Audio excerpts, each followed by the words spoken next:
Hi, I'm Callie Lewis. You're watching Geek Brief TV. I'm here on the set of The Big Bang Theory, and I'm sitting in Sheldon's spot, which means I automatically have one strike against me. Geeks!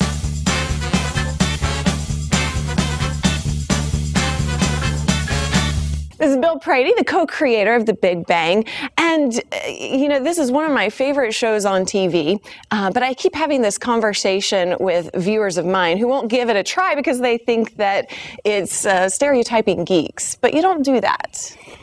I don't think we do. The characters in the show are based, to a large extent on people I knew when I was in the computer business. You were a programmer. I was a computer programmer. But initially they were, and now I think they're based on the writers in the writers' room, who are sort of the geekiest collection of human beings assembling daily in Southern California. I gotta say, I love the writers. Well, they are a lovely group of people, and all of the passions that the guys have and the knowledge the guys have and stuff comes from us. That they like Star Trek because we like Star Trek, and they were obsessed with Battlestar Galactica because we've been obsessed with Battlestar Galactica. Yeah. And how about that finale, right? I didn't see it. You haven't well, seen it? I haven't actually watched the show in general. Oh my God. I know. I'm so in trouble with my viewers. All right. Well, forget issues with Big Bang. Why have you not been watching Battlestar? I never got into it. Awesome. I know. Okay. I need to get the DVDs and kind of go back into it. You have to start from the miniseries. You have to go all the way back and start from the miniseries. I promise. Okay. All right. We've settled that. We have settled that issue. But one of the things that I keep trying to tell people is how you don't stereotype. Like with Revenge of the Nerds, it was very much, here, this is what nerds are like. But with Big Bang, it's very much, these are 4 scientists, and it's about them specifically, not scientists in general. Or there are a couple of things. One is that sort of living in this world, one of the things that I was very aware of is there's a non-judgmental aspect. In the science world. Well, in the sort of in the nerd world. Okay. I mean, and I think back that when I was a programmer, there were a lot of different flavors of people that worked with us, and there was a guy who couldn't go someplace by himself that he'd never been before. And as opposed to sort of screaming and saying, "But why can't you just go there?" It was just sort of like, well, no, you can't ask him. He can't go there because he's never been there before. And it was an acceptance of people's idiosyncrasies and a celebration of difference as opposed to an exploitation of difference. I really like how you say that. Yeah, so that's what we've tried to bring here. And we love our characters very much. And I get the sense that all the actors really like each other as actors as well as characters. They do. It's freaky how much the cast likes how much they like each other and how much they hang out. And is that not normal? It really isn't normal. It isn't. And I remember last year when we went down to Comic-Con, and the cast. We got together for dinner, and the cast said that they'd all gone out. They'd rented a boat down in San Diego, and they'd all gone out together on this boat, and they had pictures. And Chuck Lorre and I were thinking, oh my God, our whole cast together was out on a boat somewhere. That's kind of scary, isn't it? It's scary. It's sort of like your whole future is out on a small piece of wood somewhere. But they really like each other. And, there's an interesting history to the show because we did the pilot twice. We did it once, and it didn't come out quite right, and CBS gave us a do-over on the pilot. That doesn't happen very often. It doesn't happen that much at all. Yeah. And Johnny and Jim were the 2 cast members who were in the original pilot and also in the pilot we ultimately shot that became the show. And so they had this year of where it was clear, hey, I think we're going to do this again and stuff like that. So they hung out and became friends. Oh, nice. So by the time we got to doing the second pilot, these were 2 guys who've known each other now for a year and were good friends. And when the other people came in, it just became this sort of sense of camaraderie that spread. And that's really cool. Awesome. You used the word nerd earlier. Do you think of them as geeks, nerds, or just plain scientists? It's really hard because I've been reading about people's theories of uses of the words and stuff like that. Yeah. So nerd has a very ambiguous etymology. Geek, do you know the etymology of geek? Yes, It was a job. Geek was a job that you could have. Oh, well. It was a performer. Who bit the heads off chickens? Yes, that's right. That was a job. So you could.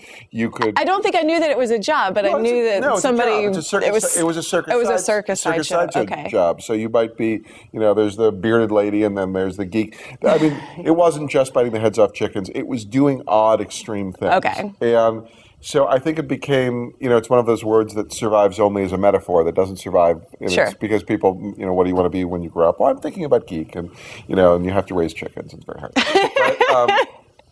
But so, I wonder about, those words and, what the connotations are. Mm-hmm. On the other hand, when you're in a conversation, you want to say people like that. Or people like, some people like me and things like that. What's the word you use? So, I mean, your podcast has that name. So. Well, yeah, we titled it Geek, and I call myself a geek. And it's been interesting, even when I was a kid, the word geek or to be a geek wasn't very popular. It wasn't an okay thing. And that's totally changing now. Geek is really all about being passionate about whatever it is you're passionate about. You can be a film geek, you can be a music geek, you can be, whatever kind of geek. I'm a tech geek.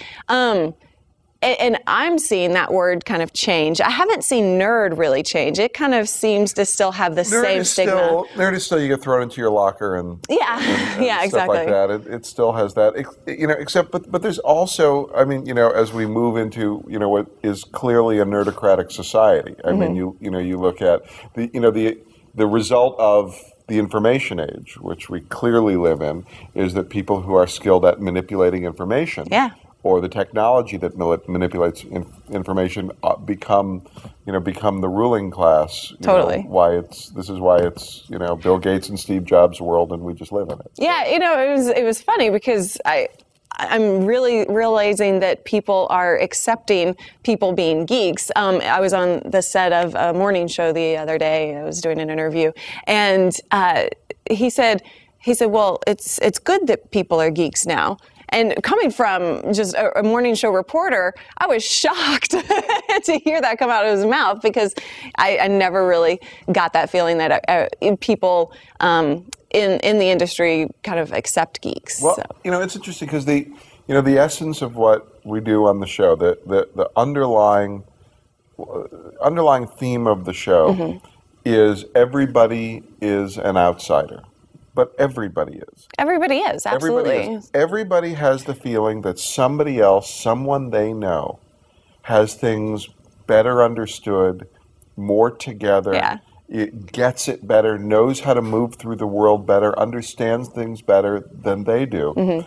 But the math of it is, there's no person who truly gets it. Totally. But we all walk around feeling, gee, if I only understood it like he does, like she does, if I could only move through the world that way.